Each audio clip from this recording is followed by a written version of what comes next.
Russia's Trans-Siberian railway bridge has been paralyzed. The railway, which connects Russia to Pacific ports, the front lines, and China, was sabotaged with a bomb attack. And that bomb didn't just derail a train, it simultaneously blew up Putin's entire strategic equation, his dreams of turning toward Asia, and the illusion that his regime was unshakable. However, the real shock of this attack came not from the explosion itself, but from the chilling statement made by the FSB hours later. This daring sabotage was not carried out by a Ukrainian special forces team or a foreign agent. The person who pulled the trigger and placed the bomb on the tracks was a Russian citizen, an ordinary Russian, allegedly recruited by Ukrainian intelligence. At that moment, Putin's worst nightmare came true. The enemy was no longer at the door, but inside the house. In August 2025, an ordinary Russian woman in her 50s decided she would no longer remain silent. She contacted Ukrainian intelligence. She was neither a soldier nor a trained agent, but she had an idea.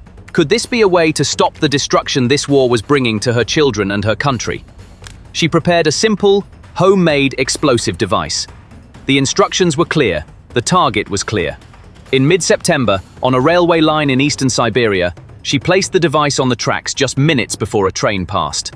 The explosion occurred, but this was not just a broken rail.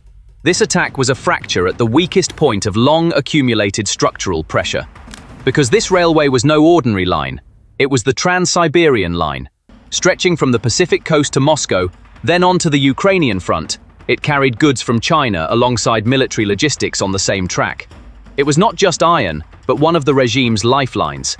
Moreover, with Russia's nearly all trade routes to the west closed due to sanctions, the Kremlin's forced reliance on this eastern corridor had transformed the line from a strategic asset into a fragile dependency. All these factors created perfect timing for Ukraine. To better understand the timing of the attack, we need to look at two key factors.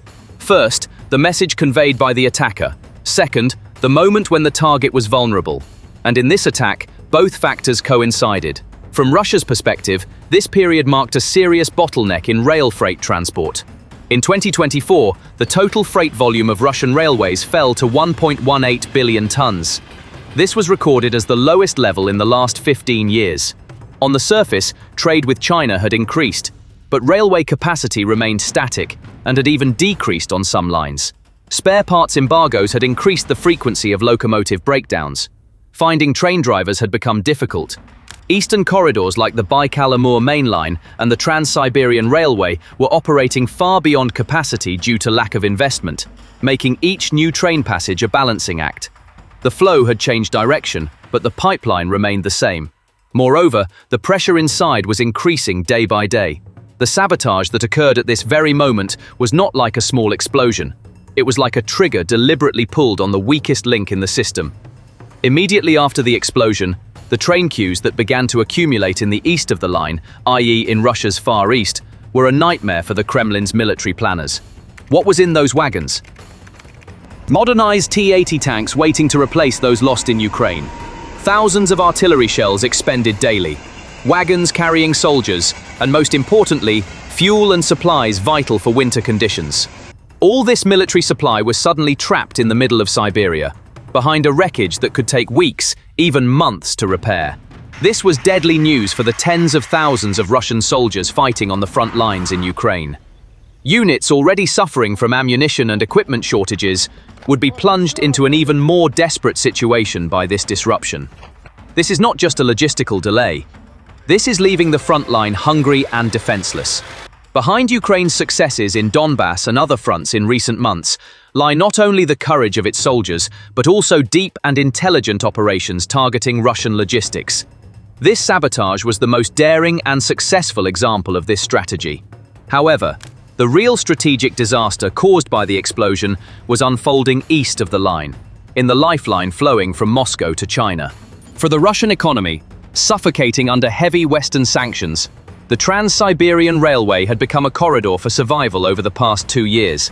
Having completely lost the European markets, the Kremlin pinned all its hopes on a strategy it called Pivot to Asia, and this railway was the steel backbone of that strategy. On this backbone, there was a vital two-way exchange. In one direction, billions of dollars worth of Russian raw materials, oil, coal, and minerals, flowed to feed China's insatiable industry. In the other direction came the technology that kept Russia's war machine running. Microchips that looked like civilian products but were used in missiles and tanks, kamikaze drone parts, and machine tools needed for modern weapons production. In short, this line was the aorta of Putin's war economy. And that bomb in the heart of Siberia severed that very aorta.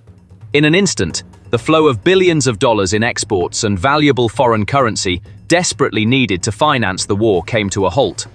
Worse still, that critical technological component needed to repair a tank on the front lines was stuck at a border crossing, never to arrive.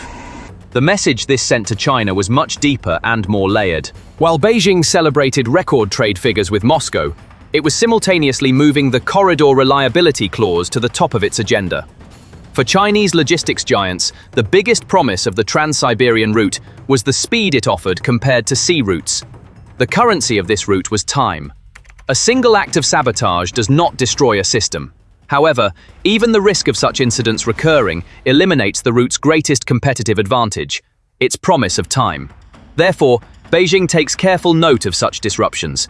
These notes are like small but starred footnotes under the sentences of the strategic partnership established with Russia. And the sum of these footnotes will appear tomorrow in another pipeline agreement or a new trade tender as a price reduction or loss of priority for Russia. This sabotage derailed not only a train, but also Moscow's credibility with Beijing. Amidst all this military and economic disaster, what really shook the Kremlin was who carried out the sabotage. If this had been a Ukrainian special forces operation, it would have been considered a military success and retaliated against. However, the FSB's announcement that the perpetrator was a Russian citizen shifted the issue from the military sphere directly to the heart of the regime, turning it into an internal security and treason crisis.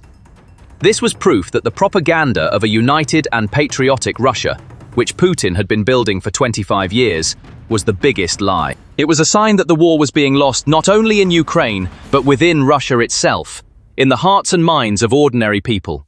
Why would a Russian citizen risk his life to blow up his own country's most important infrastructure? The answer to this question is what the Kremlin fears most. Because a growing number of Russians are beginning to believe that this war is not their war, that Putin's senseless adventure is destroying their lives, their futures, and their children's futures. This incident is also a complete failure of the FSB, known as one of the world's most feared intelligence services.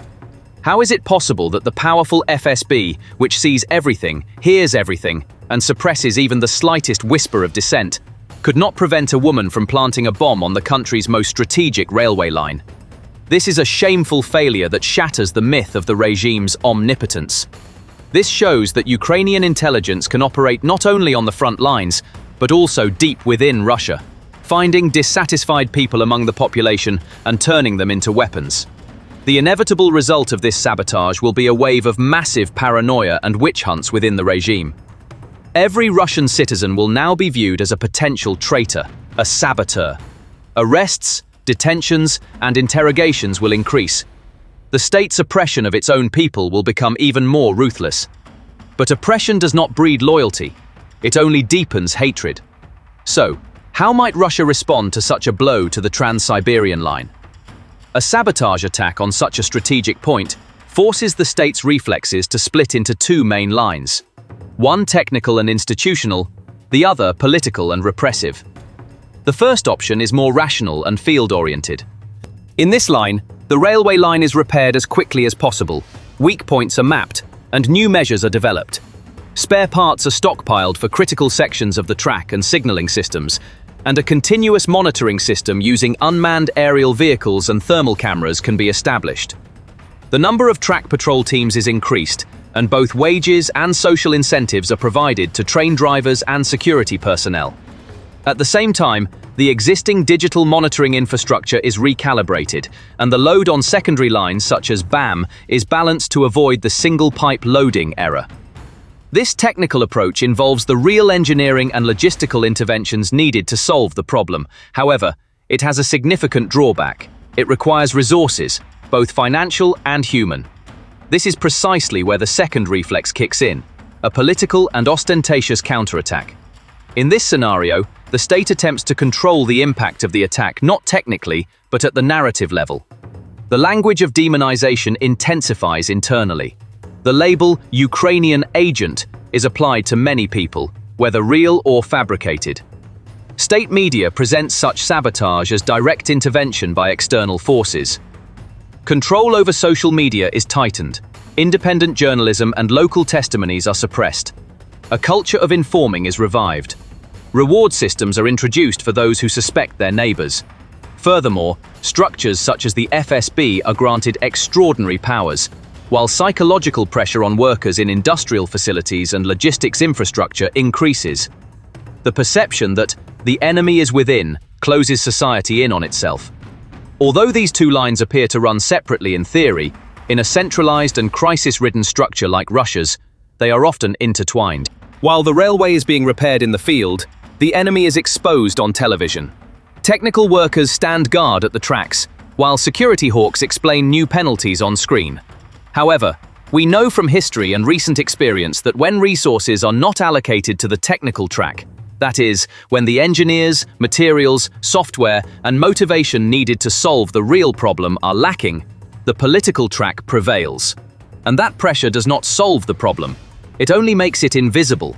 But logistics cannot be made invisible. Sabotage can be hidden, but when equipment does not arrive, the soldiers on the front line feel it. When the train is delayed, the industrial line stops. When the engineer flees, the route collapses. When spare parts do not arrive, the defense line weakens. So how does this attack resonate on the Ukrainian side?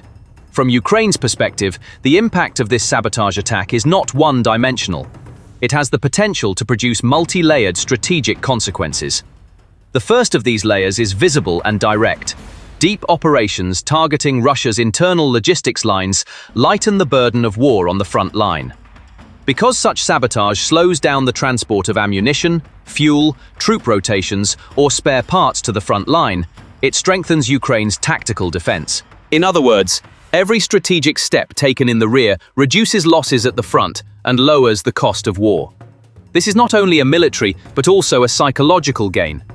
Demonstrating that the war is no longer confined to the mud of Donetsk, but also unfolds on the railways of Irkutsk, shatters the Kremlin's long-cultivated aura of invulnerability. The lie told to the Russian people that "this war is far from you" collapses. The people are now affected not by soldiers vanishing into thin air, but by disruptions that directly impact their lives. Fear becomes tangible. The train didn't run today. What won't run tomorrow? The second layer is an indirect and long-term effect. Attacks of this kind on Russia's logistics system affect not only Moscow, but also its commercial and strategic partners. In this context, the most notable actor is China. China evaluates its energy, mining, and transportation partnerships with Russia, not only in terms of today's benefits, but also in terms of the sustainability of these partnerships. Therefore, this sabotage carried out by Ukraine produces an important security signal in Beijing's eyes. If Russia's logistical reliability is compromised, this is priced not as a temporary disruption, but as a structural risk. For an actor like China, which attaches critical importance to supply chain continuity, this is not just sabotage, it is a business model issue. For Chinese planners, a monthly disruption of the Trans Siberian line increases the likelihood of shifting supply chains to the Singapore-India-Iran route, or the Caspian crossing Kazakhstan-Azerbaijan corridor. And this shift means diplomatic leverage gains for Ukraine without firing a bullet. A third dimension emerges when viewed from the perspective of Europe and NATO. Russia's railway network is not only an economic, but also a strategic military infrastructure. The redeployment of military buildups in the Far East to the Ukrainian front, or the European border, is largely dependent on these railway lines. If the security of these lines is called into question, Moscow risks losing its ability to move strategic forces from east to west. This has a serious impact on NATO's planning on its eastern flank. The Russian army's mobility is one of the key parameters determining the timing of the opposing side's reaction. If this mobility decreases, NATO's alert times shorten, its deterrence capacity increases, and its window for taking precautions widens. For example, military exercise plans in Lithuania, Poland, or Romania can now be written based on a 1-week movement difficulty scenario instead of a 48-hour movement risk. This means that every kilometer of sabotage will reverberate not only on the railway, but also in Brussels' strategy documents. Of course, it would be an overstatement to expect major strategic changes based on a single act of sabotage. However, geopolitical analysis does not look at individual events. It reads trends by looking at the frequency, intensity, and chain of effects of these events. If backbone lines like the Trans Siberian come to a halt somewhere every month, this is not a coincidence, but a systematic security breach. And then this weak point becomes a separate paragraph not only on Kiev's agenda, but also on those of NATO, the EU, and China. Exercise scenarios, supply bridges, eastern terminal capacities, and railway port integrations are rewritten. Ultimately, this dagger plunged into the heart of Siberia was a multi-layered and strategic masterpiece. With a single action, Russia's military logistics to Ukraine, its economic lifeline to China, and the regime's confidence in its own people were struck simultaneously. This was a moment when not just the rails and wagons, but the very pillars of an empire were shaken. And now the biggest question in the Kremlin is, was this just the first? When and where will the enemy within strike the next blow? Share your thoughts in the comments. We're particularly curious to hear how you assess the potential impact of this attack on both the front lines and global logistics. If you enjoyed the video, don't forget to hit the like button and subscribe to our channel. See you again in new analyses. Take care, stay informed.